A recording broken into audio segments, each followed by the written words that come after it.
هل أتاك حديث ضيف إبراهيم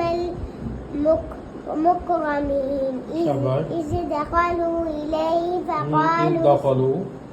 دخلوا عليه فقالوا فقالوا سلاما قال سلام قوم منكرون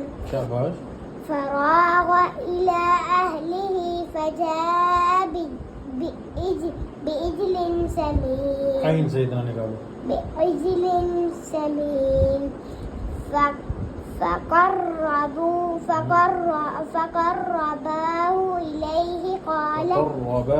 فقرباه إليهم قال ألا تأكلون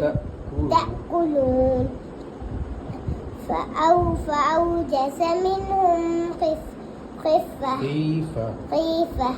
قالوا لا تخف وبشروه